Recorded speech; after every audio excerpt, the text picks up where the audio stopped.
Police নাইমথাং রকনি চাইতো মুংবাই অবাহান্য খরকসা বাংলাদেশি মুঙ্গৈ রমজাখা তে খরকनै ত্রিপুরানি হরকনব রমজাখা অবাহান্য খুয়াই পুরান হাতি বাই গানানি আমচাইনি খরকসা বাংলাদেশি ফিরোজ কাবির মুঙ্গৈ রমজাখা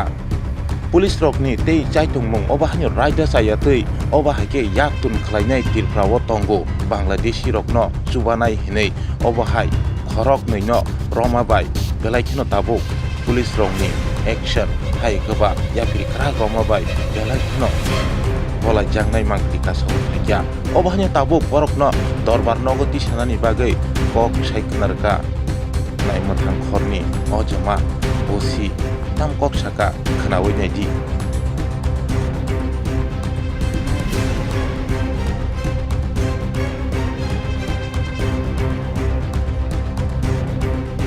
এখান থেকে 1 ঘন্টা আগে আমাদের কাছে একটা গোপন খবরের ভিত্তিতে খবর আসে যে একজন বাংলাদেশি ও বাংলাদেশে পার হবে। অ্যাকর্ডিংলি আমাদের 2টা টিম বের হয়,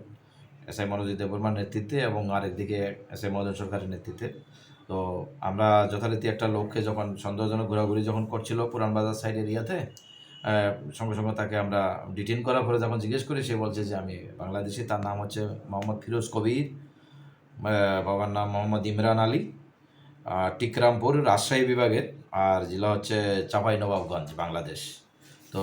ওকে বারবার ফোন করা হচ্ছিল, সঙ্গে যে 2জন লোক ওকে পার করার জন্য বাচ্চাবাড়ি হয়ে পার করার জন্য ট্রাই করছিল, এই 2জন লোকের বারবার ফোন আসছিল। আমরা ওই ফোন ট্র্যাক করে 2টা ছেলেকে আমরা ইন্ডিয়ান টাউটকে আমরা অ্যারেস্ট করেছি, যার নাম হচ্ছে শৈলেন দেববর্মা এবং অজিত দেববর্মা, যাদের বাড়ি হচ্ছে বনবাজার আসারাম বাড়ি আন্ডার চাম্পাওয়ার পিএস। আমরা একটা ইমাইগ্রেশন অ্যান্ড ফরেনার্স অ্যাক্ট 2025 এই অ্যাক্টের আওতায় আমরা একটা এফআইআর নেব এবং ইনভেস্টিগেশন স্টার্ট করব।